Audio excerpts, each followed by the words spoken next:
Hi friend, माझं नाव दीपाली आहे. माझं वय 25 वर्षे आहे. माझ्या लग्नाला 3 वर्षे झाली होती. पण माझ्या नवऱ्यापेक्षा माझा उपभोग माझा सासरा जास्त घेत होता. 4 वर्षापूर्वी माझी सासू देवाघरी गेली होती. तेव्हापासून सासरे घरामध्ये एकटे होते. त्यांना तो खूपच छंद होता. सासू गेल्यामुळे त्यांना लागणारं बंद झालं होतं. यामुळे ते घरामध्ये चिडचिड करायचे आणि एकाचा राग दुसऱ्यावर काढायचे. माझं लग्न झाल्यानंतर काही दिवसांनी माझ्या सासऱ्यांचं तसं वागणं माझ्या लक्षात आलं होतं. माझ्या नवऱ्याला त्याविषयी मी सांगितलं होतं, पण तो त्याकडे दुर्लक्ष करत होता. तोच मला म्हणायचा, माझ्या वडिलांचं आता सारं सहन कर, कारण माझी आई त्यांना सोडून गेली आहे. माझ्या नवऱ्याला वाटायचं मी त्याला कामाविषयी बोलत आहे, पण सासऱ्याच्या मनात वेगळंच होतं. हे मी त्याला अनेक वेळा सांगण्याचा प्रयत्न केला होता, पण तो लगेच विषय बदलायचा आणि मला खूप बोलायचा. काही दिवसांनी माझ्या नवऱ्याला मित्राच्या सहवासामुळे दारू पिण्याची सवय लागली होती.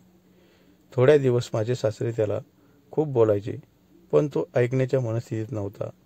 लग्नानंतर मला त्या गोष्टीची खूपच गरज होती. मला वाटायचं नवऱ्याने मला रात्रभर घेऊन झोपावं, पण तो दारू पिऊन यायचा आणि 2 घास खाऊन तसाच झोपी जायचा. त्याच्या या वागण्यामुळे मी वैतागले होते, कारण मला दिवसभर काम करूनही संध्याकाळी ते सुख मिळत नव्हतं.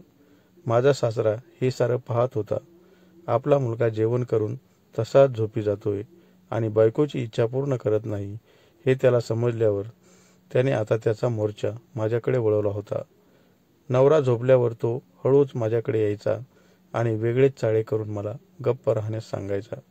काही दिवसांनी मला समजले की माझा सासरा माझ्या नवऱ्याला दारू पिण्यासाठी पैसे देत होता, कारण त्याला माझ्या नवऱ्याला झोपी घालून माझ्यासोबत तसं काही करायचं होतं. यामुळे त्याने तो प्लॅन बनवला होता. मला वाटायचं सासऱ्याचा आता वय झालं आहे, त्यांना कशाला ते हवंय, पण त्या गोष्टीसाठी ते खूपच व्याकुळ झाले होते आणि माझ्या मागे लागले होते. त्याचे हे चाळे मी कोणालाही सांगत नव्हते, कारण मला त्या घरामध्ये राहायचं होतं. नवऱ्याला सोडून देणे मला परवडणारं नव्हतं. यामुळे सासऱ्यांचा जात मी सहन करून तसंच राहत होते. खूप दिवसापासून मी माझ्या नवऱ्याला त्या कामासाठी तयार करत होते, पण दारू पिल्यामुळे त्याचं ते काम करत नव्हतं. यामुळे मी नाराज होऊन तशीच झोपी जायची. एके दिवशी माझा सासरा माझ्या अंथरुणात आला आणि माझं तोंड दाबून मला म्हणाला, हे बघ सुनबाई, तुझा नवरा तुला ते सुख देत नाही, ते मी देण्यास तयार आहे. फक्त तू कोणालाही त्याविषयी सांगू नकोस. माझीही ती इच्छा अजिबात पूर्ण होत नव्हती. यामुळे मीही एवढ्या मोठ्या वयाच्या सासऱ्याकडे आकर्षित झाले होते. माझा नवरा झोपल्यावर तो रात्रभर माझ्या अंथरुणात यायचा आणि मला खेळवायचा. त्याचा त्या वयातील तो स्टॅमिना खूपच मोठा होता आणि तो त्या कामासाठी खूप उत्साही असायचा. माझी छाती दाबून त्याने खूप मोठी केली होती. आमच्यातील संबंध माझ्या नवऱ्याच्या लक्षात येत होते, पण तो काही बोलू शकत नव्हता, कारण तो माझ्या सासऱ्याला खूपच घाबरत होता. शिवाय काही बोलायला गेला तर त्याला दारूसाठी पैसे मिळणार नव्हते, हे त्याला माहीत झालं होतं. सासऱ्याला माझी खूपच चटक लागली होती. यामुळे तो मला माझ्या माहेरीच जाऊ देत नव्हता. त्याच्या त्या जाचाला मी खूप कंटाळले होते, कारण त्याला त्याच्याशिवाय जमतच नव्हतं आणि ते काम करताना तो वेगवेगळ्या पद्धतीचा वापर करायचा. यामुळे मी रात्रभर ताठून जात होते.